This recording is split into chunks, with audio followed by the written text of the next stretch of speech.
औज़ु बिल्लाहि मिनश शैतानिर रजीम बिस्मिल्लाहिर रहमानिर रहीम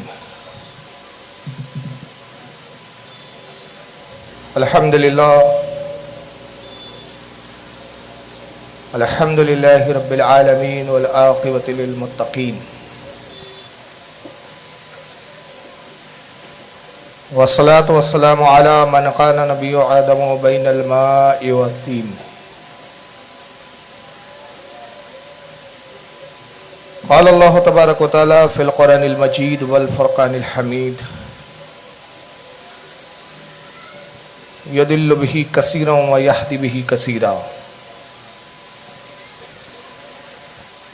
सदक़ल्लाहुल अज़ीम, सदक़ा सादिक़ुल मस्दूक़ अलैहि सलातो व तस्लीम।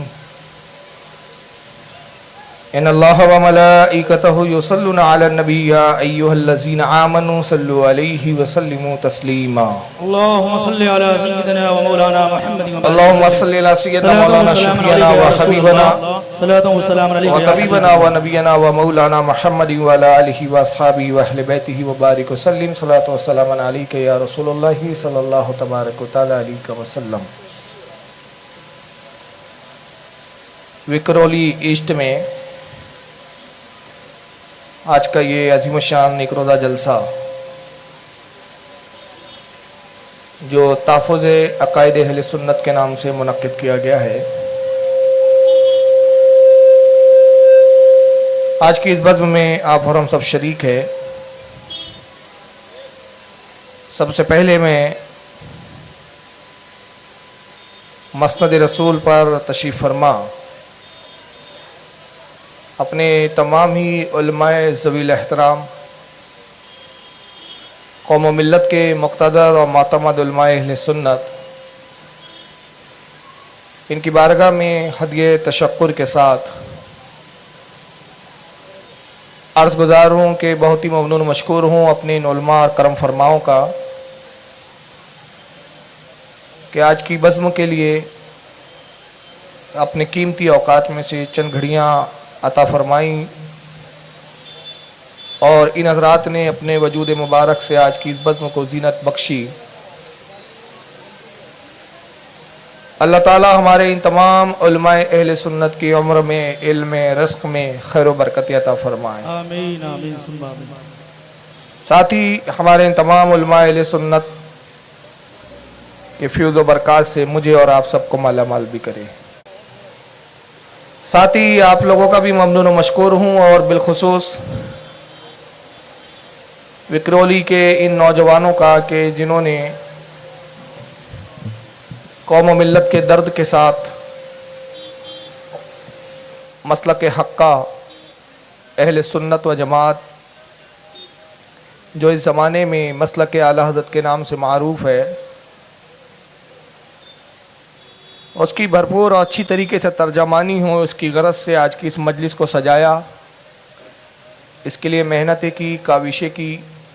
इन नौजवानों के लिए भी मैं अल्लाह की बारगाह में दुआ करता हूँ कि परवरदिगार आलम इन तमाम हमारे नौजवानों के हौसलों में मज़ीद तरक्कियाँ अता फरमाएँ, इनके रिज़्क़ में और इनके दीनी और दुनियावी तमाम मामूलात में खैर व बरकत अता फरमाएँ। इस वक्त पूरी दुनिया में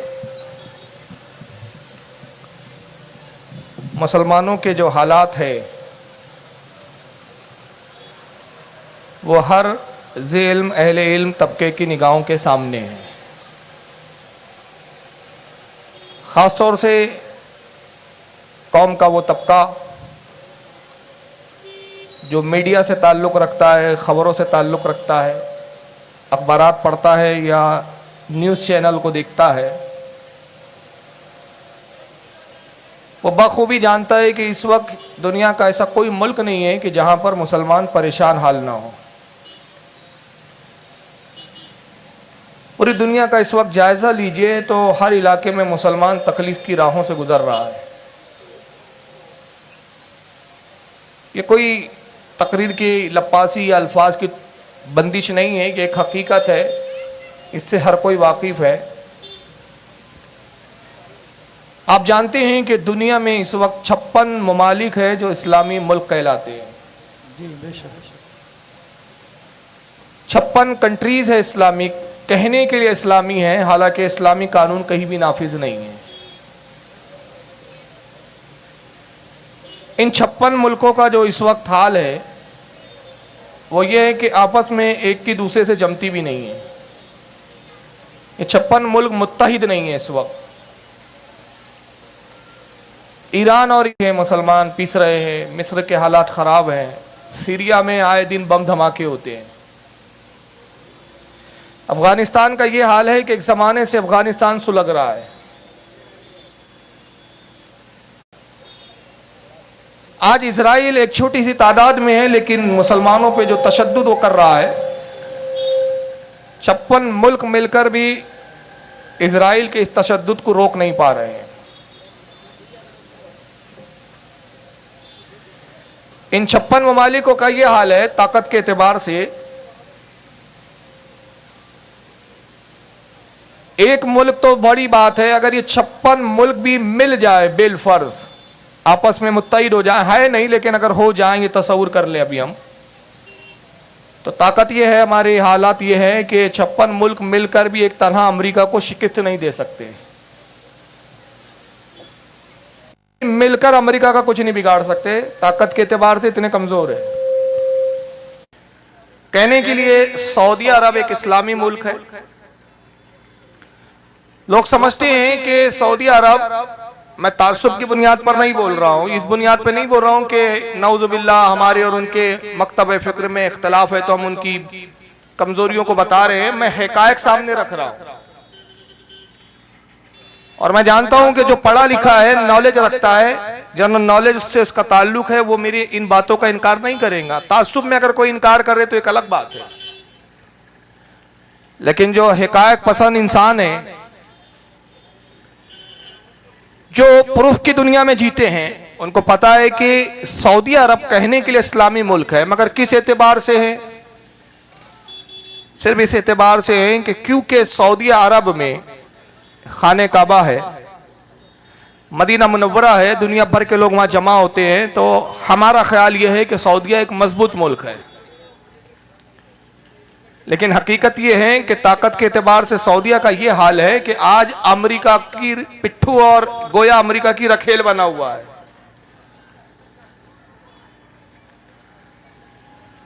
कितना ही बड़ा मुसलमानों का दुश्मन और जालिम हो, चाहे कोई बुश हो अपने वक्त का या क्लिंटन हो, और हद तो यह है कि ट्रंप जैसा शख्स जो आज तक मुसलमानों के खिलाफ जहर उगलता आ रहा है, सऊदी अरब उसकी गुलामी करने पे मजबूर है। सिर्फ चंद रोज पहले की बात है कि ट्रंप को सऊदीया ने दावत दिया और इस वक्त के मौजूदा सुल्तान शाह सलमान साहब, इन्होंने ट्रंप का इस्तकबाल भी किया, जो मुसलमानों का खुला दुश्मन है उसको सोने का हार पेश किया। और यही करना है तो इस्लामी मुल्क का इस्लामी बादशाह कहलाने वाला इस बात को रद्द नहीं कर सका, ट्रंप के साथ उसको नाचना भी पड़ा। गोया ट्रंप नचवा के बता रहा था कि देख लो, ये कहने को इस्लामी मुल्क है लेकिन ये मेरे इशारों पे नाचता है।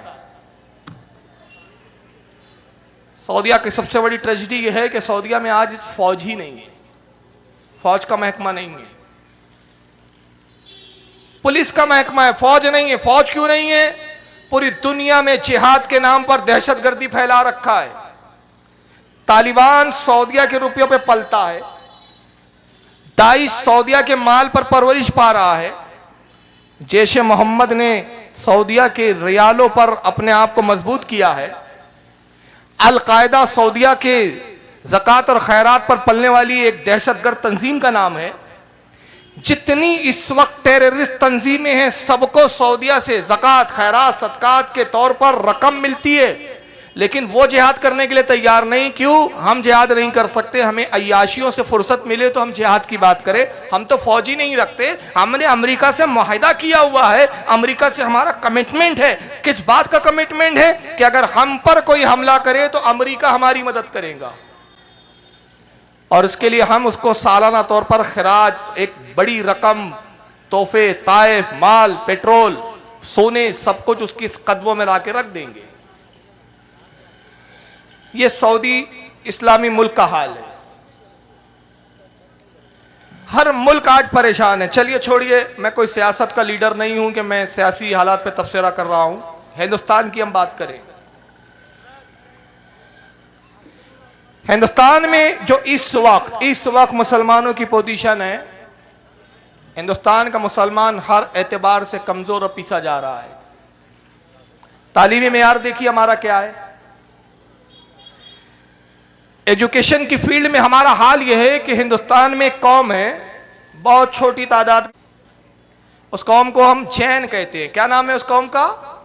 जैन समाज। देखा होगा आपने, उनके जो ऋषि मुनि, उनके जो गुरु होते हैं वो बरहना रहते हैं, कपड़े नहीं पहनते। वो जैन समाज में तालीम एतबार से लेवल क्या है? 85% उस समाज में एजुकेशन है। यानी उनमें का हर 100 में से 85 आदमी, हर 100 में से 85 लोग उनके यहां पढ़े लिखे होते हैं। अब 15 लोग मुकम्मल जाहिल और गवार नहीं होते, बल्कि कम तालीम याफ्ता है। ये सर्वे और रिपोर्ट बताती है। उसके बरक्स मुसलमानों का हाल यह है कि हमारे यहां 87% जहालत है, 13% हमारे यहां एजुकेशन है। यानी हमारे 100 लोगों को अगर जमा करें तो 100 में से 87 हमारे यहां अनपढ़ होते हैं। और ये उस कौम का हाल है तालीमी एतबार से जिस कौम के रहनुमा ने ये चीज फरमाई हो, कहा कि तलबुल इल्म फरीज़तुन अला कुल्लि मुस्लिमिन व मुस्लिमा, तुम पर दीन का इल्म हासिल करना फर्ज है, चाहे तुम मुसलमान औरत हो चाहे मुसलमान मर्द हो। जिसने तालीम को फर्ज करार दिया हो वो कौम आज तालीम से इतनी गाफिल और दूर है। और चूंकि हम तालीम में पीछे हैं तो फितरी बात है कि हम नौकरियों में भी नहीं होंगे, गवर्नमेंट सर्वेंट हम नहीं हो सकते ज़्यादा।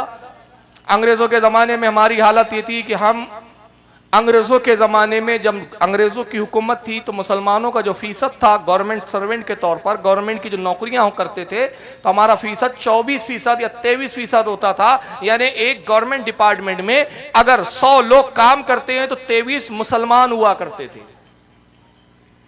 मगर आज मौजूदा सूरत हाल यह है कि हम गवर्नमेंट सर्वेंट के तौर पर हम नौकरियों में 1.5% है, 2% भी नहीं है मुकम्मल। कितने फीसद? 1.5%, 1.5 ये हमारा रेशो निकला है। यानी 300 लोग एक गवर्नमेंट डिपार्टमेंट में काम करे तो 3 मुसलमान मिलते हैं। और वो 3 मुसलमान भी कोई बहुत आला दर्जे की पोस्ट पर नहीं होते, बहुत आला दर्जे के ओहदे पर नहीं होते, मामूली क्लर्क है, चपरासी है, बस ये हाल है। नौकरियों के एतबार से भी हम जो है बहुत ही इंतहाई दर्दनाक हालात से गुजर रहे हैं। और सियासी जवाल तो हमारा इस कदर हो रहा है। हिंदुस्तान में हमारी तादाद इस वक्त 30 करोड़ है। गवर्नमेंट 25 करोड़ 26 करोड़ बताती है, छुपाया जाता है। रियलिटी है कि हम हिंदुस्तान में 30 करोड़ है, 125 करोड़ की आबादी में 30 करोड़ मुसलमान। मगर 30 करोड़ मुसलमान के पास एक लीडर, एक कायद ऐसा नहीं कि जो मुसलमानों के लिए जान देने का जज्बा रखता हो, जो मुसलमानों के हुकूक के लिए लड़ने की बात करता हो। और ना कौम का ये मिजाज है कि कोई ऐसा कायद जिसके पीछे हम चले और उस पर वक्त आने पर अपनी जान भी देने के लिए हम तैयार हो। एक सियासी एतबार से हमारे पास एक कायद भी नहीं है।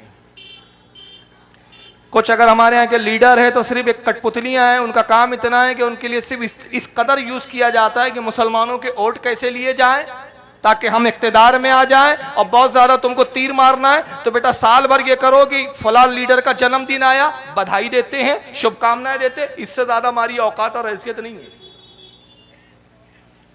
हम गैरों के जन्मदिन पर सिर्फ बधाई देने के लिए ही रह गए हैं। ये हमारा सियासी सवाल है। और उस चूंकि सियासत में हमारा हाल खराब है तो नतीजा क्या हो रहा है? आज हमारे मजहब पर भी सियासी प्लेटफॉर्म से सियासत के जरिए हमले किए जा रहे हैं। अब तलाक जैसा मौजू जो एक मजहबी मौजू है, जिससे सियासत का कोई ताल्लुक नहीं, कोई दुनियादारी की इसमें बात नहीं है। भाई एक शख्स अपनी बीवी को नहीं रखना चाहता है, एक औरत अपने शोहर के साथ नहीं रहना चाहती है, तलाक लेना चाहते हैं, तो अब गवर्नमेंट कहती है नहीं साहब आपको ना तलाक देने का हक है ना तलाक होंगी, चाहे तुम कितना ही बोलो। अब ये हुकूमत फैसला करेंगी कि तलाक हुई या नहीं हुई। कितनी मर्तबा बोलोगे तो तलाक होंगी और किस तरह होंगी, अब ये तुम हुकूमत से पूछोगे। अरे हाल तो ये है हमारा सियासी जवाल का कि जो चीज़ हमें पसंद हो ना वो हम खा भी नहीं सकते। अब मेनू भी गवर्नमेंट दे रही है कि आपको खाना क्या है और खाना क्या नहीं है। मेरा इशारा समझ गए होंगे आप। खाने की चीजों का फैसला भी गवर्नमेंट करेंगी। अब हमारी अज़ानें लोगों को अब इतनी बार लगने लगी है। कल तक जब इस मुल्क में मोहब्बत की बात होती थी, मोहब्बत की फिजा थी, तो कहा जाता था कि अजान बहुत अच्छी चीज़ है कि कम से कम इसकी आवाज़ से नींद हमारी खुल जाती है और हम अपने काम के लिए तैयार हो जाते हैं। मगर आज तासुब इतना बढ़ गया, कास्टिज्म इतना हो गया, अब कहा जा रहा है अजान से हमारी नींदों में खलल आता है। 1 मिनट की अजान भी अब कानों पे बार होने लगी है। और आए दिन जब दंगे होते हैं तो मुसलमान मारे जाते हैं, दीगर कौमें भी पीटती है और पुलिस भी मारती है। बहुत सारे हालात हैं, मैं बताऊंगा, रात तमाम हो जाएंगी, हालात तमाम नहीं होंगे। चूंकि ये कोई सियासी मंच नहीं है, ना मैं कोई लीडर हूं कि मैं सियासी एतबार से कोई भाषण दे रहा हूं। मैं ये हालात बता क्यों रहा हूं, सिर्फ एक सवाल आपसे पूछना चाहता हूं। ये मुसलमानों के मौजूदा हालात, मुसलमानों की ये पस्ती, मुसलमानों की ये गिरावट, मुसलमानों की ये तकलीफ, ये कर्ब और दर्द का आलम, इसकी वजह क्या है? क्या कभी आपने तन्हाई में बैठकर गौर किया? जबकि हमारा मजहब क्या कहता है, अल्लाह के रसूल ने फरमाया वो मोमिन नहीं हो सकता, वो हम में से नहीं जो रात घर पे बिस्तर पे आए और सो जाए और एक लम्हा अपनी कौम की फिक्र भी ना करे, वो हम में से नहीं हो सकता। आज हम अपनी कौम के बारे में सोचते नहीं है, हालात का हम जायजा लेने के लिए तैयार नहीं। हम मुहासबा नहीं करना चाहते अपना, हम खाते पीते हैं, डकार लेते हैं, बिस्तर बिछा के सो जाते हैं। ना हमें अपनी फिक्र है, ना अपने कौम की फिक्र है। हम कैसे मुसलमान होकर रह गए हैं? क्या हमने कभी गौर किया कि आज मुसलमान पूरी दुनिया में परेशान क्यों है? ये बलाएं, ये मुसीबतें, ये जालिम हुकूमतें हम पर क्यों मुसल्लत कर दी गई है? ये जुल्म और तशद्दुद क्यों हम पर हो रहा है? ये शिद्दत का सामना हमें क्यों करना पड़ रहा है? हमने क्यों नहीं गौर किया? क्या हम नहीं सोचते कि अगर आज हम महफूज है, मगर हमारे भाई जो दीगर भाई है वो तकलीफ में है, तो ये तकलीफ का सबब क्या है? आका ने फरमाया, लोगों बताओ, अगर तुम्हारी एक आंख में दर्द हो रहा हो तो क्या दूसरी आंख सो सकती है? हो सकता है ऐसा? भाई इस आंख में दर्द हो रहा हो तो हम इस आंख से कहे चल तू तो सो जा, तू तड़प रही है, तड़पते रहे। साहबा से पूछा आका ने, मुझे बताओ एक आंख में अगर दर्द हो रहा हो तो क्या दूसरी आंख सो सकती है? साहबा ने अर्ज किया, अल्लाह के नबी नहीं, इसमें दर्द हो तो ये आंख भी बेचैन रहेंगी, इसकी भी नींद उड़ जाएंगी। सरकार ने फरमाया, मुस्लिम माशरे की मिसाल 2 आंखों की तरह है। अगर एक सिंत में दर्द हो तो दूसरा मुस्लिम माशरा सो नहीं सकता। लेकिन हम सो रहे हैं, हम गौर नहीं करते, हम मुहासबा नहीं करते। क्या वजह है कि आज हम इन तकलीफों से गुजर रहे हैं? हमारे कुछ लोग ये ज़रूर बोलते हैं कि आज मुसलमानों के हालात बहुत बुरे हैं। हमारे उलमा को चाहिए कि मोहब्बत की बात करें, एकता की बात करें, एक प्लेटफॉर्म पर आने की बात करें, यकजहती की बात करें, सुलह कुल्लियत की बात करें। मैं उन्हीं लोगों से कहना चाहता हूँ जो सुलह कुल्लियत की बात करते हैं, मैं कहता हूँ ज़रा ये मुझे बताओ कि ये हालात पैदा हुए क्यों? आप कह रहे हैं एक प्लेटफॉर्म पर आने की जरूरत है, मतलब आप ये तो मानते हैं कि इख्तिलाफ है, तो इख्तिलाफ है क्यों? जी बेशक। क्या वजह है? ये तकलीफें क्यों आ रही है, मुसीबतें क्यों आ रही है? मैं एक मिसाल देता हूं और उसी मिसाल के ज़िम्न में आगे की मेरी तकरीर जारी रहेंगी इंशाअल्लाह। मैं ये पूछना चाहता हूं, मुझे आप बताएं, मैं एक मिसाल आपके सामने रखता हूं। आप अपनी बीवी से मोहब्बत करते हैं, अपनी औलाद से मोहब्बत करते हैं, अपने बच्चों से मोहब्बत करते हैं, अपनी माँ और अपने वालिद से मोहब्बत करते हैं, मगर एक शख्स आता है और आपके वालिद को गालियां बकता है, एक शख्स आता है आपके बाप की तौहीन करता है, एक शख्स आता है आपकी बीवी की बेइज्जती करता है, एक शख्स आता है आपके बच्चों को, औलादों को आपकी निगाहों के सामने मारता और पीटता है। मुझे बताइए, क्या वो शख्स आपकी मोहब्बतों का हकदार बन सकता है? नहीं, हरगिज नहीं। बोलिए। अरे मजमा खामोश क्यों है भाई? बोले। नहीं, हरगिज नहीं। क्या आप उससे मोहब्बत करेंगे?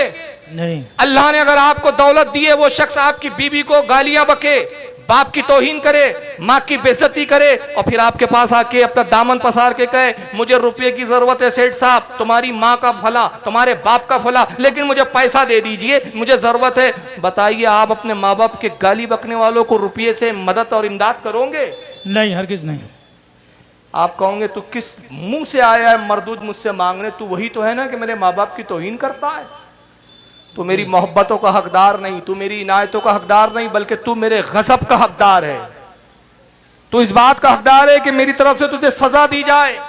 ये एक तमसील और मिसाल है। इसी तमसील में मैं बताना चाहता हूं, रब तबारक व तआला बीवी रखने से पाक है, खालिक कायनात औलाद रखने से पाक है, परवरदिगार के रिश्तेदार नहीं। उसकी शान ये वो कहता है अल्लाह उस समद, वो बेनियाज है, लम यलिद वलम यूलद, ना वो किसी से जना गया ना उसने किसी को जना। और फरमाया कुफुवन अहद, उसका कोई कुफू नहीं है, कोई रिश्तेदार साझीदार बीवी नहीं, रिश्तेदार नहीं। इन नातों रिश्तों से वो पाक है, मगर उसकी कुछ ऐसी जातें उसने पैदा की जिनसे बड़ी मोहब्बत करता है। उसको पूरी कायनात में अगर सबसे ज्यादा किसी से मोहब्बत है तो वो रसूलुल्लाह सल्लल्लाहु ताला अलैहि वसल्लम की जात है। और अगर हुजूर के बाद उसको सबसे ज्यादा मोहब्बत है तो अपने औलिया कराम से मोहब्बत है, अपने दोस्तों से मोहब्बत है, अपने वलियों से मोहब्बत है। अब मुझे बताओ, एक माशरा वो उठे जो दिन रात रसूल को गाली बकता हो, जो रसूलुल्लाह की तौहीनें करता हो, जो औलिया के साथ वफादारी की बजाय गद्दारियां करता हो, नबी पाक के दुश्मन बनकर उनके चाहने वालों को,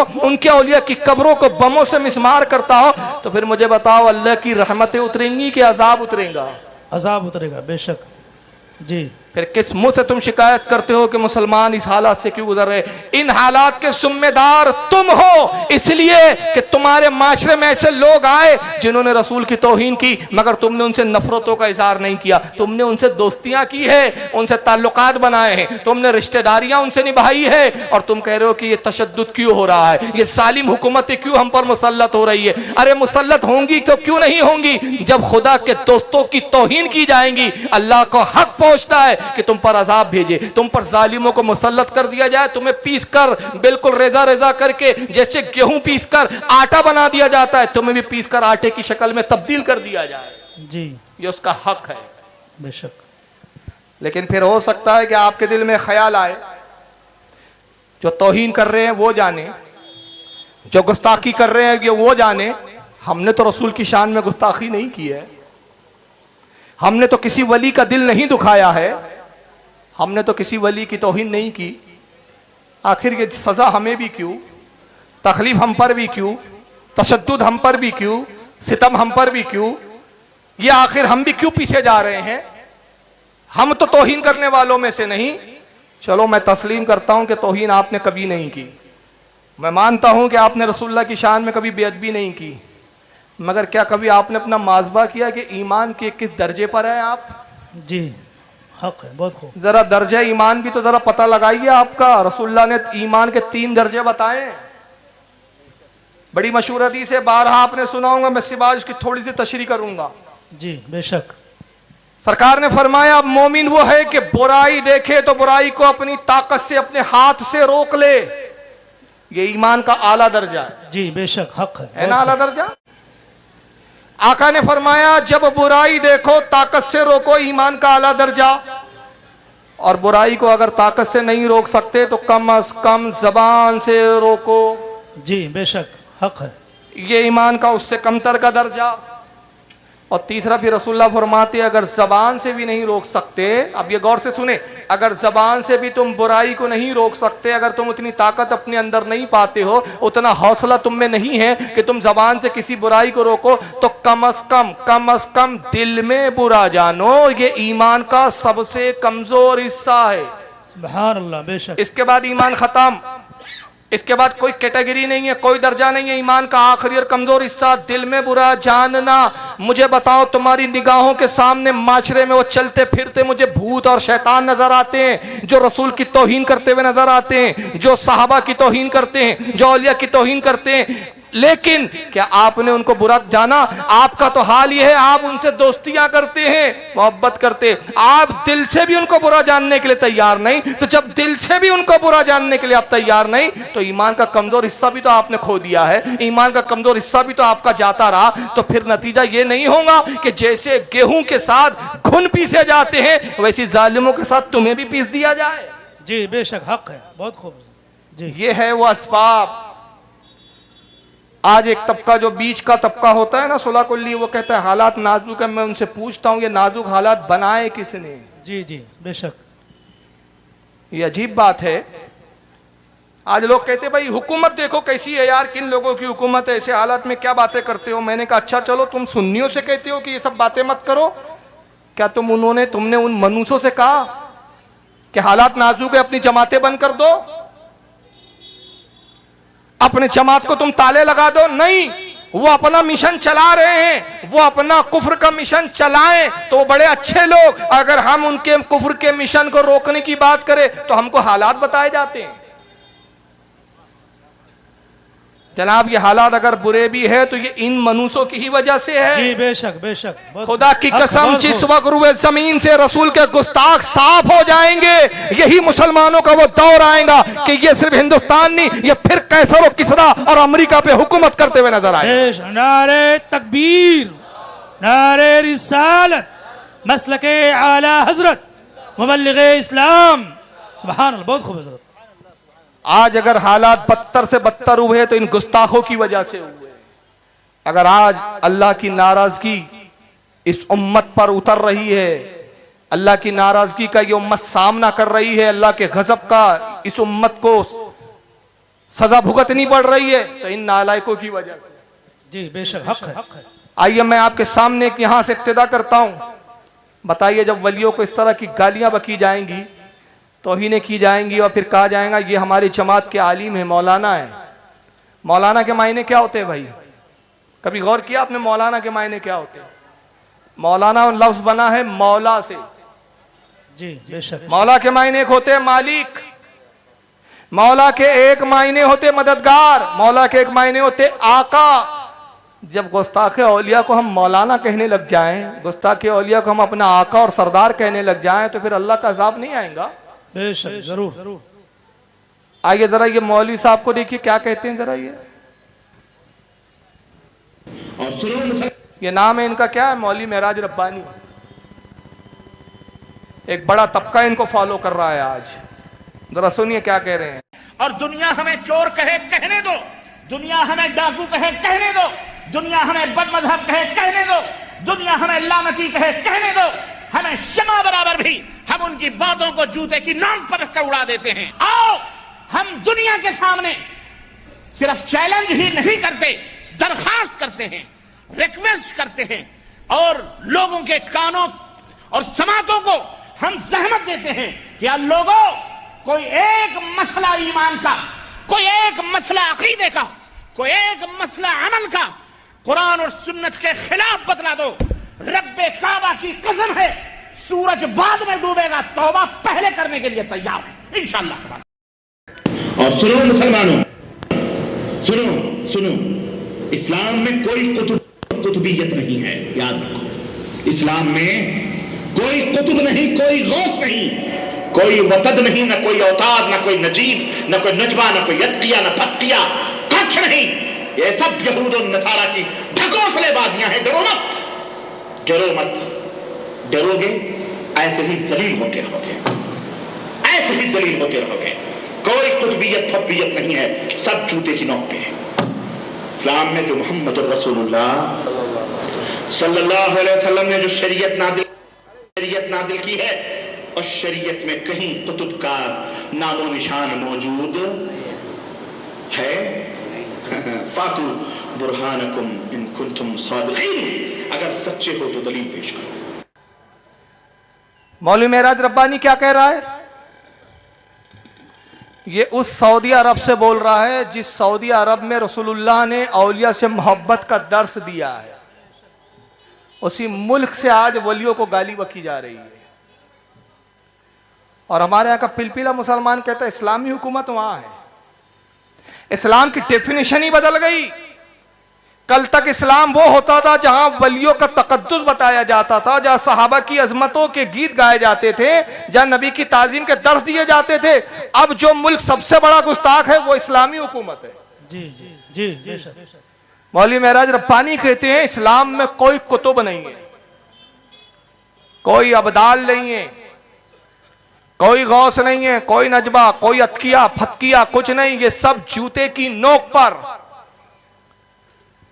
ये गौस अल्लाह के वलियों की एक कैटेगरी है, दर्जा है विलायत का।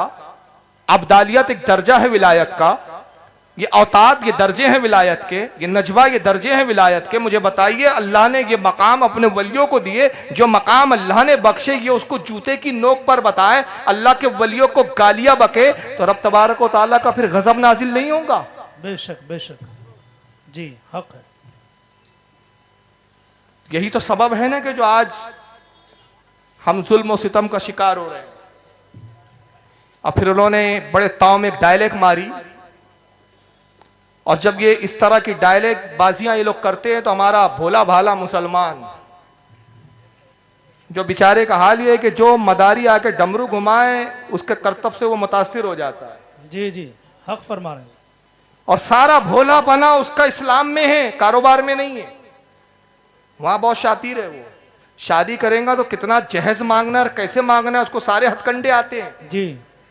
लेकिन जैसी मजहब का मामला आता है इतना भोला कि कुछ समझता ही नहीं बेचारे को, जिसने जो सुनाया वो मान लिया। अब कहा साहब देखो दावा कर रहा है, हाँ तो बुरहानुकुम इन कुंतुम सादिकीन, सच्चे हो तो दलील लाओ। इस्लाम में इसका कोई निशान नहीं, रसूलुल्लाह की शरीयत में इसका कोई वजूद नहीं, कोई कुतुब नहीं, कोई अब्दाल नहीं। तो अब हमारा भोला मुसलमान मान लेता है, वहाबियत से मुतासिर होने लगता है, कहता नहीं साहब सऊदिया से बोल रहा है बोलने वाला, देखो उसने नजदियों वाला रुमाल भी पहना है अरबों का, जुब्बा भी पहना है। जुब्बा पहनकर कोई कैसे झूठ बोल सकता है? जुब्बा पहनकर अरब से कोई कैसे झूठ बोल सकता है? अरब से जो कुछ बोला जाएगा सच ही होगा। मैं हैरान हूं कि ये शैतान जो इब्राहिम अलैहिस्सलाम को बहकाने आया था, ये हिंदुस्तान में आया था कि अरब में आया था?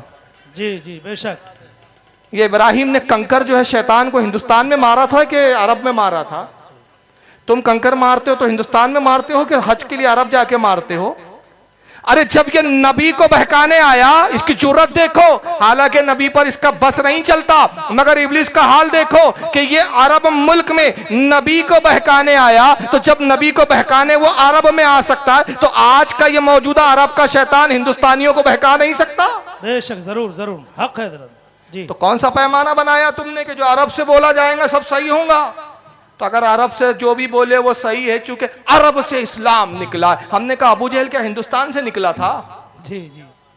उतबा हिंदुस्तान में पैदा हुआ था, शैबा पाकिस्तान में था, वलीद बिन मुगीरा क्या बांग्लादेश का था, हज्जाज बिन यूसुफ, मरवान, यजीद, ये सब क्या एशिया के लोग थे? अरे ये भी तो अरब के थे। जब ये अरब में रहकर झूठे थे, मक्कार थे, जालिम थे, कोई अहले बैत का गुस्ताख था, कोई नबी का गुस्ताख था। तो जब नबी के और खैर के जमाने में ये बदबख्त थे, तो आज के जमाने में नहीं हो सकते? जी बेशक बेशक। क्या रसूल की कोई ऐसी हदीस दिखा सकते हो? मैं चैलेंज करता हूं तुमको, खुदा की कसम मेरा चैलेंज पूरा कर दोगे, तकरीर करना छोड़ दूंगा, वादा करता हूं। सुभान अल्लाह, क्या बात। मेरे चैलेंज को पूरा करो। क्या रसूलुल्लाह की कोई ऐसी हदीस दिखा सकते हो? तो हुजूर ने कहा देखो मेरे जमाने में अबू जहल जैसे लोग होंगे, शैतान मेरे जमाने में अरब में आके बहकाएगा, मेरा जमाना खत्म हुआ, सब नेक पारसा लोग आ जाएंगे, ऐसा कहा है? नहीं। तो ये पैमाना कैसे बनाया? आज जो मुल्क वलियों की जिसने तालीमात को बढ़ाना चाहिए था, आज उसी मुल्क में औलियाओं को गाली बकी जा रही है। और यही महराज रब्बानी भी दूसरी जगह क्या कहता है, तो उसको भी सुनिए आप। लोग समझते हैं कुतुब इस्लाम का कोई बहुत बड़ा मकाम है, अब्दाल ये तो कोई जैसे कोई वजीर आजम है, कोई मुख्यमंत्री है, कोई रईसुल वज़रा है, कोई सदर है, कोई काउंसलर है, कोई क्या क्या है वो दुनिया में जैसे होते हैं, ऐसे ये पूरे मकामात हैं, इनकी भी तशरीह जरूरी है। आप इनसे धोखा ना खाएं। मिन जुमला ये समझ लें, ये चंद गलाजतें हैं। ये क्या हैं? ये बिखरी हुई गलाजतें हैं जो उम्मत में शरीयत इस्लामिया के ऊपर चिस्पा की गई हैं। इस्लाम के नाम पर, अकीदत के नाम पर, वलायत के नाम पर ये कुफ्र है। ये क्या है? गौसियत, कुतबियत, अब्दालियत, नजबियत, फतबियत, ये कुफ्र है। और जो इसको कुफ्र न माने वो भी काफिर है, ये भी याद रखो। बताइए, कल तक जो वलियों को ना माने उसे कहते थे कि इसने अल्लाह के दोस्तों को नहीं जाना तो ये अल्लाह का दुश्मन है। आज फलसफा ही बदल गया, इस्लाम उल्टा हो गया भाई इनके नजदीक। तो इन्होंने उल्टा कर दिया इस्लाम को। हमारा इस्लाम तो आज भी सीधा है, कल भी सीधा था, इंशाअल्लाह अहले सुन्नत का इस्लाम कयामत तक सीधा ही है। बेशक बेशक, सुभान अल्लाह, बहुत खूब, सुभान अल्लाह। इनका इस्लाम जो इन्होंने अपना खुद साख्ता बनाया है अपने नाकिस अक्ल से, जिसकी कमजोरी को छुपाने के लिए लाल रुमाल ओढ़ते हैं ये लोग, इनका झूठा इस्लाम कहता है कि वलियों को गाली बकना ही इस्लाम की खिदमत है। कहता है ये गौसियत, ये अब्दालियत, ये नजबियत, ये कुतबियत, लोग समझते हैं कुतुब कोई मकाम है, अब्दालियत कोई दर्जा है। ये कोई दर्जा नहीं है, ये चंद गलाजतें हैं, गंदगियां हैं। माज़अल्लाह सब्बार माज़अल्लाह। शेख अब्दुल कादिर जिलानी को आप क्या मानते हैं? बोलिए बोलिए। गौस सिर्फ आपने माना कि पहले के बुजुर्गों ने भी माना है? पहले के लोगों ने, बुजुर्गों ने भी माना है ना, 600 साल 700 साल से हम मानते आ रहे हैं। जी जी बेशक। हर वली ने गौसे आजम कहा है उन्हें। मखदूम सिमना को अपने जमाने का गौसे आलम कहा है। हर जमाने में गौस होते हैं, कुछ औताद है, कुछ कुतुब हैं, शाह आलम कुतुब माने गए हैं। बहुत से औलिया है जिनको कुतुब कहा गया, बास को अब्दाल कहा गया। ये वलियों ने ही वलियों के बारे में बताया है। ये सब झूठे हो गए, सब बेवकूफ हो गए। 1400 साल के बाद ये रुमाल ओढ़ने वाले ये अक्लमंद के बच्चे पैदा हुए और कह रहे ये चंद गलाजतें हैं, गंदगियां हैं। बताइए, जब अल्लाह के दोस्तों को ही गंदगी से ताबीर किया जाए तो रब तबारक व तआला फिर तुम्हें गंदी चीजें ना खिलाएंगा तो क्या खिलाएंगा? फिर तुम्हें दुश्मनों पे तुम पर मुसल्लत नहीं किया जाएगा तो फिर क्या होगा? जी जी बिल्कुल हक है, हक है, बहुत खूब। तुम ये तो शिकायत करते हो कि आज हम तकलीफ से गुजर रहे हैं, मगर उन असबाब को तुम दूर करने के लिए तैयार नहीं जो बलाओं के नाजिल होने का सबब है। खुदा की कसम, सुन्नियों से कोई इंतशार नहीं, सुन्नियों से कोई मुसलमानों को तकलीफ नहीं, क्योंकि अहले सुन्नत जिनको मानते हैं वो गौसे आजम को मानते हैं, गरीब नवाज को मानते हैं, मखदूम सिमना को मानते हैं। ये वो थे जब तक हमने इनसे मोहब्बत की, इनसे फैज मिले हैं, एताब नहीं मिले। जब से इनको गालियां बकी गई, अल्लाह का एताब नाजिल होना शुरू उस वक्त से हुआ। बेशक बेशक, बहुत खूब। अगर आज भी अल्लाह की रहमत चाहते हो तो इन वलियों के गुस्ताखों के मुंह नोच लो, इनके हाथों को तोड़ लो। खुदा की कसम पूरे हिंदुस्तान क्या पूरी दुनिया में अमन कायम हो जाए। बेशक बेशक, बहुत खूब। अमनों में इंतशार पैदा करने वाले ये लोग हैं। ये चंद गलाजतें हैं, अब्दालियत कुफ्र है। ये उसके जुमले दोहरा रहा हूं मैं, ये उसके जुमले में जो दोहरा रहा हूं जी। गौसियत कुफ्र है। अजीब बात है यार, वहाबियों तुम्हारा कोई पेंदा है? बिन पेंदे की जमात में हो तुम, तुम्हारा पेंदा नहीं है, लोटे की तरह हो, चिकने लोटे की तरह, जिधर चाहे लुढ़क जाओ। कल तक तो तुम यही कहते आ रहे थे, काफिर को भी काफिर ना कहो, काफिर को भी काफिर ना कहो, और आज तुम कहते हो जो वलियों को काफिर ना कहे वो खुद काफिर है। जी जी बहुत खूब। पेंदा बदल गया तुम्हारा। क्या हुआ वो तुम्हारा फलसफा कि कल तक तो तुम काफिर को भी काफिर नहीं कहने बर्दाश्त कर रहे थे, कल तक तुम नरसिम्हा राव को काफिर कहने नहीं देते थे, कल तक तुम राहुल गांधी को काफिर नहीं मान रहे थे, कल तक तुम मोदी को काफिर नहीं मान रहे थे, और आज ये है कि जो इन वलियों को माने वो काफिर और जो उन्हें काफिर ना माने वो भी काफिर। जी कहां से फतवा लाए हो तुमने ये भाई? कौन सी हदीस में तुम अपने आप को अहले हदीस अहले हगीस कहते हो ना? हमें बताओ ये कौन सी हदीस में आया कि रसूल ने कहा जो वलियों को माने वो काफिर? एक हदीस तो दिखा दो। अरे वली तो वो है, औलिया तो वो है जिनकी शान अल्लाह ने बयान की है। और वली किसे कहा कुरान ने? इन औलियाहु इल्लल मुत्तकून। अल्लाह कहता है मेरे वली और दोस्त नहीं मगर वो जो साहिबे तकवा है। बेशक, सुभान अल्लाह, सुभान। साहिबे तकवा ही वली होता है, जो वली होता है वो साहिबे तकवा होता है। तुम मुत्तकियों को गाली बकने को इस्लाम समझते हो। अब जरा तीसरी क्लिप भी सुन लीजिए इनकी, किस किस तरह से इन्होंने वलियों को की गालियां और तौहीन की है इन्होंने। हजरत शेखुल मशाइख कुतुबुल इरशाद शाह वलीउल्लाह साहब नव्वरल्लाह ने अपनी किताब नवादिर में बहुत से मशाइख तसव्वुफ और अब्दाल के जरिए से मशाइख तसव्वुफ और अकीदा, सुनो अकीदा, लिख रहे हैं कि मशाइख तसव्वुफ ये सूफी लोग, सूफी जमदे सूफी कूफी, सूफी लायूफी, सूफी शैतान, सूफी ब्राह्मण, ये सूफी शैतान जो होते हैं, कह रहे मशाइख हैं ये कुतुबुल इरशाद। और सुने अब्दाल के जरिए, अब्दाल हर मुल्क का एक अब्दाल होता है, जो खंबे को पकड़े हुए दुनिया को अगर थोड़ा हिलाएं तो पूरी दुनिया हिलने लगे। अल्लाह ताला चुपचाप अर्श पे बैठा हो, उसको कोई जरूरत नहीं, सब कुछ यही कर रहे हैं अब्दाल लोग। तो ये अकीदे फैलाए जा रहे हैं क्या कि अब्दाल, इसका कोई तस्वुर इस्लाम में नहीं है, ये सब ब्राह्मणों से आई हुई चीजें हैं, यहूदियों नसरानियों की हैं। लेकिन ये हजरत शेखुल हदीस किस हमारे यहाँ लोग सुनते हैं ना, ये कुतुब हैं, ये अब्दाल हैं, ये फला है, ये फला, लोग सोचते हैं ये बहुत, ये कोई दर्जा है। ये कोई दर्जा नहीं है, शैतानियत का दर्जा है। ये कोई दर्जा नहीं है, शैतानियत का दर्जा है, इस्लाम का दर्जा नहीं है। कुतुब अब्दाल लोग समझते हैं ये विलायत का दर्जा है। ये कोई विलायत का दर्जा नहीं है, बल्कि किस चीज का दर्जा है? बोलिए, उसके जुमले क्या है? बोलिए ना। शैतान, शैतानियत के दर्जे। गौसे पाक शैतान है, माज़अल्लाह। माज़अल्लाह रब्बिल आलमीन, माज़अल्लाह। औलिया में जो अब्दाल गुजरे हैं वो क्या शैतान है? बड़ा ताज्जुब होता है उन ब्रिटानिया 50-50 लोगों पर।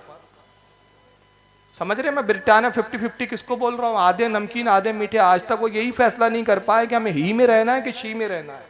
जी जी, हम है कहां, किस प्लेटफॉर्म में है? अरे या तो जहन्नम में चले जाओ या जन्नत पकड़ लो, कोई तो कुछ तो करो, तीसरा कोई दर्जा नहीं है। और याद रखो जो ढुलमुल होगा वो जहन्नम में ही जाएगा। जी जी, हक है, बहुत खूब है।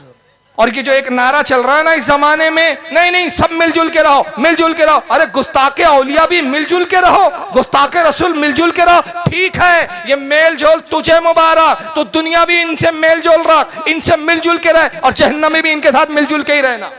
जी जी, बहुत खूब। बहुत मेलजोल की तुझे शौक है ना, कयामत में अल्लाह फरमाएगा कहाँ है मेलजोल वाले? अल्लाह हम हाजिर। हाँ बहुत मेलजोल था, ये वो तो वहां चले गए, जाओ वहीं मेलजोल बढ़ाओ तुम भी, चलो इनको भी डालो। जी जी, बेशक बेशक बेशक। और कहाँ है वो सुन्नी जो मेरे गुस्ताखों से नफरत करते थे? कहाँ है वो अहले सुन्नत जो कहते थे गैज में जल जाए बेदीनों के दिल, या रसूल अल्लाह की कसरत कीजिए? कहाँ है वो सुन्नी जो कहते थे दुश्मन अहमद पे शिद्दत कीजिए, मुल्हिदों की क्या मरवत कीजिए? कहाँ है वो सुन्नी जो कहते थे कि हम गद्दार रसूल से कंप्रोमाइज नहीं कर सकते? तुमने मेरे नबी की खातिर दुश्मनियां की, लड़ा, लोगों की गालियां सही, इनाम यह है कि तुमने मेरे हबीब के लिए लड़ा। आज जाओ मेरे हबीब के साथ जन्नत में दाखिल हो जाओ। नारे तकबीर, नारे रिसालत, मसलके आला हजरत मुबल्लिग इस्लाम। और ये ब्रिटानिया 50-50 वालों से कहेंगे बड़ा मेलजोल का शौक था, जाइए जाइए वहीं मेलजोल बढ़ाओ, यहाँ भी मेलजोल वहां भी मेलजोल। जी हक है। क्यों यहीं वहां रहना नहीं पसंद करोगे क्या? अगर ये गुस्ताखे रसूल जहन्नम में जाएंगे तो तुम क्यों नहीं जाओगे उसके साथ? फिर बोलेंगे नहीं हम वहां नहीं जाते, तो यहाँ क्यों फिर इतना मेलजोल बढ़ा रहा है? जी बेशक, बहुत खूब। जो हमारा आखिरत का साथी नहीं तो वो दुनिया में हमारा साथी कैसे हो सकता है? जी जी, हक है।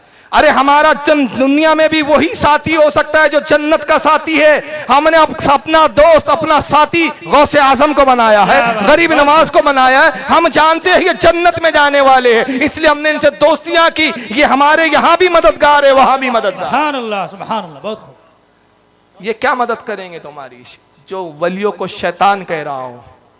लेकिन तीनों क्लिप में एक बात थी, मैं बातों को नजरअंदाज नहीं करता, मैं लफ्जों से नहीं खेल रहा हूँ।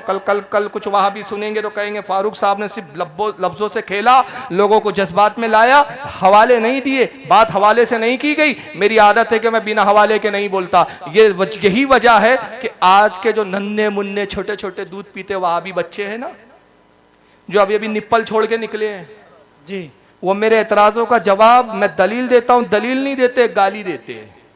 हमने कहा तुम्हारे पास जो है वो तुम ही दोगे, वही दोगे जो है तुम्हारे पास। जी, जी, जी, जो है ही नहीं तो वो दोगे क्या? तुम इससे ज्यादा दे भी क्या सकते हो? तुम गाली ही दे सकते हो, और नामों की तासीर होती है। फारूक आजम का हाल ये था, हक बोलते थे, किसी की परवाह नहीं करते थे। मेरे आका ने एक मर्तबा फारूक आजम की फजीलत बताते हुए फरमाया, लोगों मेरा फारूक वो है जिसकी हक गोई ने इसको तन्हा कर दिया है, मगर याद रखो ये दुनिया में तो बाज़ाहिर तन्हा है, लेकिन आखिरत में हर कोई इसकी बारगाह में हाजिर होकर शफाअत का मुतालबा करेगा। ये जिसको चाहेंगे अपने साथ जन्नत में ले जाएंगे। सुभान अल्लाह, सुभान अल्लाह, बहुत खूब, बेशक। तो ये नाम की तासीर है ना कि फारूक आजम को भी गालियां बकती है, आज इस गुलाम फारूक को भी गाली बकी जाती है, लेकिन जवाब नहीं देते। उससे तीनों वीडियो क्लिप में एक मुतालबा बार बार किया, हाँ तो बुरहानुकुम इन कुंतुम सादिकीन, सच्चे हो तो दलील लाओ। और दलील कहाँ है? ये यहूद व नसारा से आई है। ये गौस ये यहूद व नसारा में होते हैं, कुतुब ये यहूदियों में ब्राह्मणों में आते। बड़ी अजीब बात है, यहूदियों में मैंने आज तक कोई कुतुब नहीं देखा, ब्राह्मणों में देखा है कोई। अगर ब्राह्मणों में कुतुब है तो रामदेव बाबा को कुतुब बोलना चाहिए, आसाराम बापू को फिर गौस बोलना चाहिए। उन लोगों ने कभी सुना? कुछ भी बता रहे हैं। लेकिन आइए, वक्त बहुत कम है क्योंकि बॉम्बे में उतना लंबा वक्त नहीं होता, क्योंकि मुझे मालूम है कुछ देर के बाद या पुलिस अल मदद के नारे लग जाएंगे। भले ये नबी से ना मांगे, पुलिस से जरूर मदद मांगते हैं। एक सवाल का जवाब दे दीजिए, मुख्तसर वक्त में बहुत ज्यादा बोल के गुजरना है। ये पूरा मजमा बड़ा कसीर मजमा है। मेरी निगाह जहां तक काम कर रही है, जहां तक मैं देख पा रहा हूं, सिर्फ मुझे सर नजर आ रहे हैं। ये मजमे में से वो शख्स हाथ उठाएं जो अमेरिका जा गया हो और उसने अमेरिका को देखा हो। ये पूरे मजमे में से कोई अमेरिका गया है भाई? गया हो तो हाथ उठा के बताएं, मैं अमेरिका गया हूं। जो गया खड़ा हो जाए, अमेरिका जो गया खड़े हो जाए। नहीं, झूठा नहीं खड़ा हो ना, हाँ, दीनी मजलिस है, ये समझ लो। कोई भी नहीं खड़ा हुआ, इसका मतलब कोई अमेरिका गया नहीं गया। अब दूसरा सवाल, इस दुनिया में अमेरिका नाम का मुल्क है या नहीं है? अरे आप में से तो किसी ने नहीं देखा और है सबने बोला जी। देखा किसी ने नहीं और इतने जल्दी हाँ भी बोल दिया है। तो जब आपने देखा नहीं तो आपको कैसे मालूम कि अमेरिका नाम का मुल्क है दुनिया में? भाई आपने देखा नहीं फिर भी आप इकरार कर रहे हैं कि हाँ अमेरिका नाम का एक मुल्क है, इस दुनिया में अमेरिका नाम की भी एक जगह है। तो भाई आपने देखा नहीं, आपको कैसे मालूम? तो आप जवाब यही देंगे, हमने अगरचे नहीं देखा लेकिन मोतबर लोगों से सुना।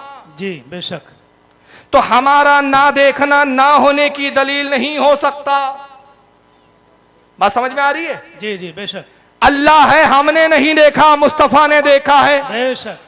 तो हमारा ना देखना ना होने की दलील नहीं है। कल हम ये नहीं कह सकते हम अल्लाह को नहीं मानते, क्यों भाई? मैंने नहीं देखा। अबे तूने नहीं देखा तो तेरा ना देखना ना होने की दलील नहीं है। जिसने देखा वो मोतबर है, जिसने दीदार किया वो मोतबर है। उसने कहा हमने मान लिया कि मैंने देखा अपने रब को। कितना करीब देखा? 2 कमानों से भी कम का फासला रह गया था, इतने करीब से देखा, हमने मान लिया। तो ना देखना ना होने की दलील नहीं होता। तो मौलवी महराज रब्बानी बार बार कह रहे हैं दलील दो दलील दो, कहां है हदीस में, कहां है हदीस में? तो हमने कहा तूने हदीस में नहीं देखा, तू नाम का अहले हदीस है, तू नाम का अहले हदीस है, तो तेरा ना देखना ना होने की दलील नहीं बल्कि तेरे जाहिल होने की दलील है। बेशक बेशक, बहुत खूब, हक है। तूने दर हकीकत अहले सुन्नत को जाहिल नहीं डिक्लेयर बताया है, तूने अपना जाहिल होना खुद डिक्लेयर कर दिया। जी जी हक है कि मैं इतना बड़ा जाहिल हूं कि मुझे मालूम ही नहीं कि हदीसों में इनका जिक्र कहाँ है। मैं सिर्फ 2 हदीसें पेश करूंगा। हदीसें मेरे पास इस वक्त बहुत सारी मौजूद है, वक्त उतना नहीं है। 2 हदीसें अक्लमंदों के लिए और मानने वालों के लिए काफ़ी है, और ना मानने वालों के लिए तो फिर रात भर हदीसों के खजाने भी दिखा दो ना, तो उनसे पूछो, देखो रात भर बताया राम और सीता मियाँ बीबी थे, राम और सीता मियाँ बीबी थे। सुबह पूछा कौन थे? कहा बहन भाई थे। तो उसका फिर कोई इलाज नहीं है अपने पास, है ना? कौन सी किताब है? जरा स्क्रीन पे दिखाइए, देखिए जरा, पढ़ के बताइए। मजमा कहाँ चले गए भाई?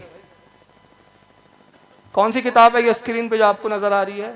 इश्कातुल मसाबी। मैं आप ना बोले, मैं अवाम से बुलवा रहा हूँ, फलमा ना बोले। पूरा दिखाओ, फुल स्क्रीन में दिखाओ, मुझे मत दिखाओ भी, मैं इतना इंपॉर्टेंस नहीं हूँ जितनी किताब इंपॉर्टेंस है, ताकि किताब देखने के बाद वहाबियों की जहालत भी तो पता चले कि वहाबी कैसे अहले हदीस बनते हैं। ये मिशकात शरीफ है, मिशकातुल मसाबी। कौन सा मदरसा है जहां मिशकात नहीं पढ़ाई जाती? जी बेशक। कौन सा मदरसा है जहां मिशकात ना हो? अरे जब तक मिशकात पढ़ाई ना जाए फाजिल की डिग्री नहीं मिलती। जी हक है। तो महराज रब्बानी ने पढ़ा भी कि रिश्वत दे के डिग्री ली है कहीं से? बहुत खूब बहुत खूब। अगर पढ़ा होता तो ये बोलता ही नहीं कि यहूदो नसारा से आई है, इसका हदीस में कोई जिक्र नहीं। आइए मिशकात शरीफ जिल्द नंबर 3, नोट कर लो, जिल्द नंबर 3, किताबुल मनाकिब, बाप का नाम जिक्रुल यमनी व शामी व जिक्र ओवैसिल करनी। मुल्क यमन का जिक्र, शाम का जिक्र और ओवैस करनी का जिक्र। सुभान अल्लाह। ये बाब है, और उस बाब के तहत हदीस नंबर 6278 साहिब मिशकात लिख रहे हैं। हदीस नंबर 6278। अब साहिब मिशकात क्या लिखते, जरा हदीस सुनिए। अन शुरैह इब्न उबैदिन क़ाला ज़ुकिरा अली शामी इंद अली रज़ियल्लाहु अन्हु। शुरैह इब्न उबैद कहते हैं कि मैं हज़रत अली के सामने एक मरतबा मुल्क शाम का जिक्र हो गया। मुल्क शाम कौन सा मुल्क? जिसको इस जमाने में सीरिया कहते हैं। जी। पुराना नाम शाम है और नया नाम सीरिया। और ये किस वक्त जिक्र हो रहा है मुल्क शाम का? जब अमीर माविया की हुकूमत है मुल्क शाम में। मौला कायनात अली मुर्तज़ा की हुकूमत है मदीने में, मक्का में और कूफा में।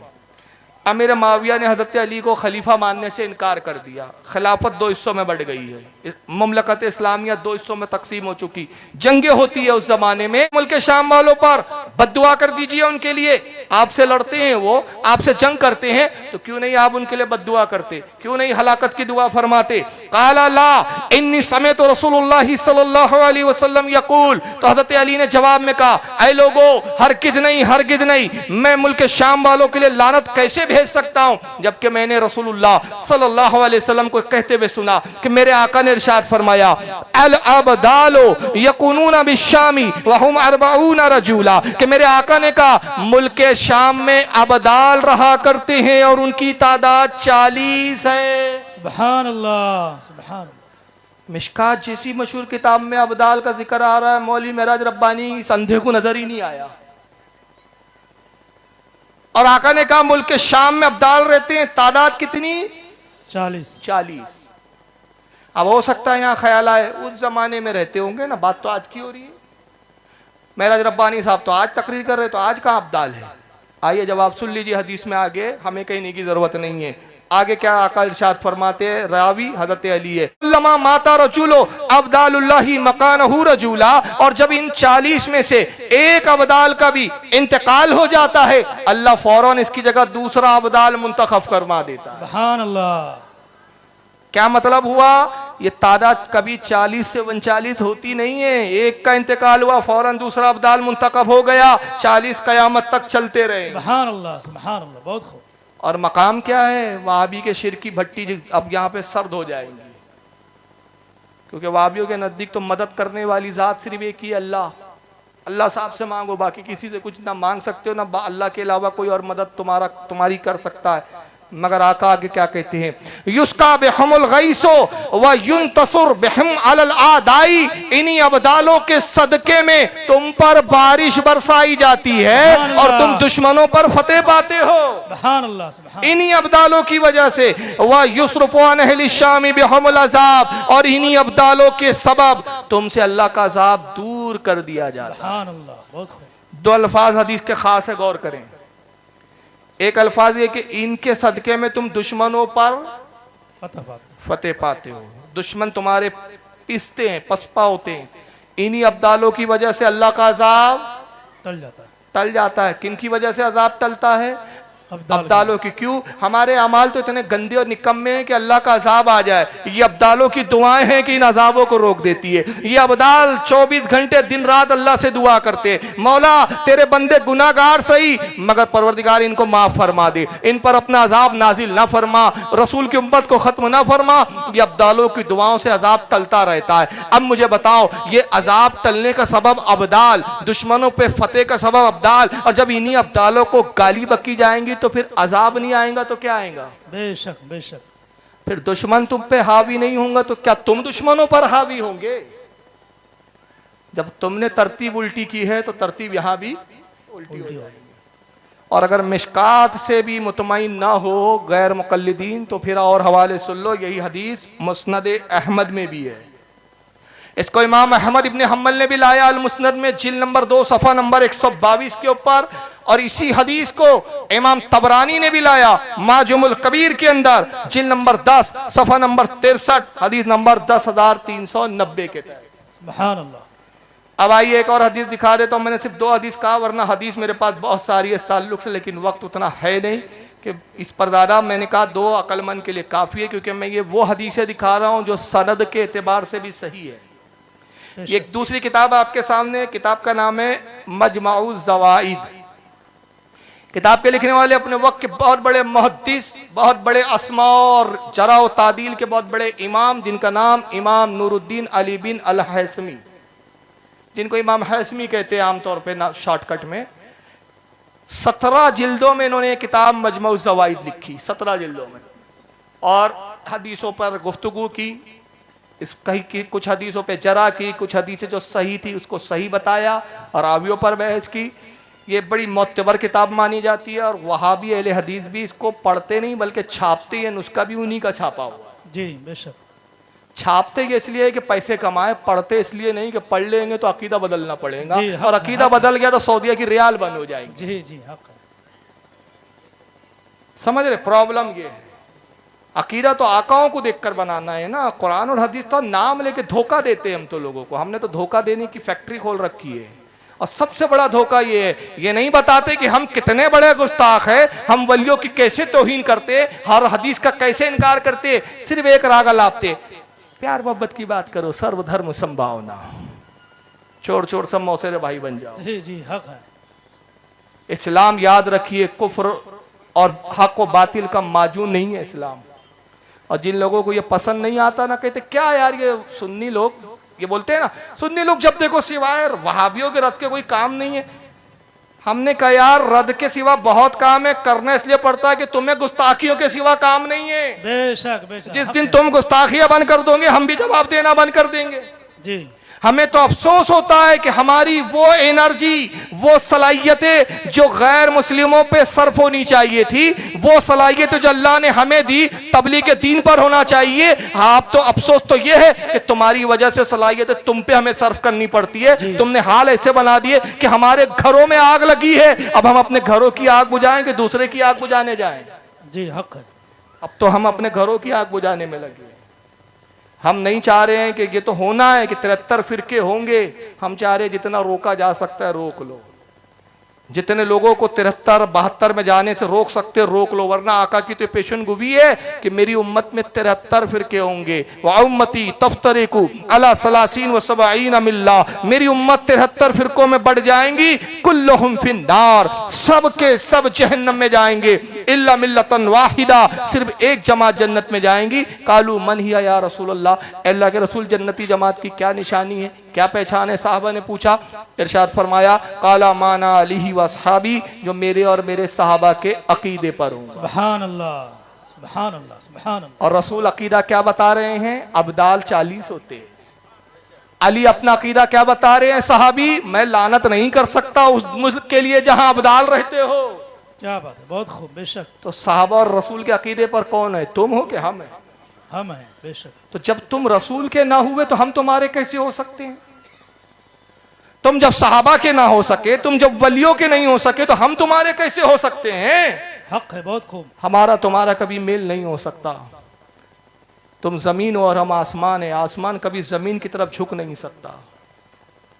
ये मजमऊ ज़वाइद है। अब ये जो हदीस में पेश कर रहा हूं, इससे पहले एक थोड़ी सी इस्तिलाह बता दूं। कुतुब वलियों में एक कैटेगरी होती है। ये लफ्ज कुतुब आया कहां से? कुतुब का मतलब क्या होता है? लफ्ज तो सुना होगा आपने, मैं बताता हूँ कुतुब क्या होता है। आपने देखा होगा पुराने ज़माने में हमारी माँ बहनें, पुराने ज़माना, अब ज़माना हो गया इसको भी, लेकिन कुछ लोगों ने पुराने जो ज़ईफ़ुल उम्र बैठे उन्होंने देखा होगा, या नौजवानों ने म्यूजियम में देखा होगा, पहले आटा गेहूं पीसने की जो चक्की होती थी वो हाथ वाली होती थी। जी देखा है? पत्थरों की जी जी। गोल गोल घुमा के हमारी घर की माँ और बहनें पीसा करती थी गेहूं। तो उस गेहूं की वो कैसी होती थी? वो चक्की 2 पार्ट होते थे पत्थर के बड़े बड़े, एक जमीन पे नीचे फिक्स होता था, दूसरा ऊपर पतला होता था जो हरकत करता था, और बीच में कील होती थी। कील के इर्द गिर्द वो चक्का जो पार्ट होता था वो घूमता था। तो जो बीच की कील होती है, जो पार्ट को संभालता भी है, अपने इर्द गिर्द घुमाता भी है, उस कील को कहते हैं कुतुब। क्या बात, बहुत उस खूब। कील को क्या कहते हैं? कुतुब। कुतुब। तो कुतुब क्यों है? कुतुब वो होता है जो मरकज होता है, उसके इर्द गिर्द एक निजाम चलता है। क्या बात। निजाम को वो संभालता भी है और चलाता भी है। कील निकाल दो, पार्ट गिर जाएगा, चल नहीं पाएगा। आज के जमाने में समझ लो व्हील कार का चलता है, गाड़ी का चलता है, तो बीच में रॉड होती है, बीच की रॉड निकाल दो तो चक्का घूमेगा नहीं, गिर जाएगा। तो जो बीच का रॉड है ना, वो है कुतुब। तो औलिया में कुतुब उसे कहा जाता है। वलियों में वो औलिया की कैटेगरी कुतुब होती है जो कील की तरह जमीन पे नाफिज फरमा देता है अल्लाह, उनके इर्द गिर्द निजाम दुनिया घूमता और चलता है। बहुत खूब। ये निजाम दुनिया को चलाते भी हैं और इसको थाम कर भी रखते हैं। आइए कुतुब का जिक्र कहाँ मिलता है? इमाम हैसमी मजमऊ ज़वाइद में हदीस को नकल करते हैं। इसकी जिल्द नंबर जो है वो 10 है, सफ़ा नंबर इसका 34 है, और हदीस नंबर है इसकी 16,673। हदीस नंबर 16,673। इमाम हैसमी कहते हैं वन उबाद इब्न सामिती काला काला रसूलुल्लाह सल्लल्लाहु अलैहि वसल्लम, हजरत उबादा इब्न सामित से रिवायत है, ये सहाबी रसूल है। उबादा इब्न सामित कहते हैं मैंने रसूलुल्लाह सल्लल्लाहु अलैहि वसल्लम को कहते हुए सुना कि मेरे आका ने इरशाद फरमाया ला यज़लु फी उम्मती सलासूना बिहुम तक़ूमुल अर्द। आका ने कहा लोगों मेरी उम्मत में हर जमाने में, ला यज़लु हर जमाने में, हर दौर में 30 कुतुब होंगे जो जमीन का निजाम कायम रखेंगे। सुभान अल्लाह। आका कह रहे मेरी उम्मत में कुतुब 30 होंगे और हर जमाने में होंगे, और ये कहता है ये शैतानी दर्जा है। माज़अल्लाह। कौन सा अकीदा पेश कर रहे हो तुम उम्मत को यार। यही वजह है कि वहाबी की मौत सिर्फ एक जुमले पे हो जाती है। मैं कहता हूं ये 4 घंटे तकरीर करे कोई बद अकीदा, चाहे वो जर्जिस हो, चाहे वो तौसीफुर रहमान हो, वो भगोड़ा डॉक्टर जाकिर नाइक हो, कोई भी हो, ये 4 घंटे बोले इनकी तकरीर के रद्द के लिए मैं कहता हूं हमें 1 घंटे की भी जरूरत नहीं, 1 मिनट की भी जरूरत नहीं, चंद सेकंड की जरूरत है, बस इनकी तकरीर का रद्द हो जाता है। और वो क्या है मालूम है, हम सिर्फ उसके जवाब में कहते हिम्मत हो तो बैठकर मुनाजरा कर ले, रद्द खत्म। क्या बात है, सुभान अल्लाह। बस हो गया रद्द इनका।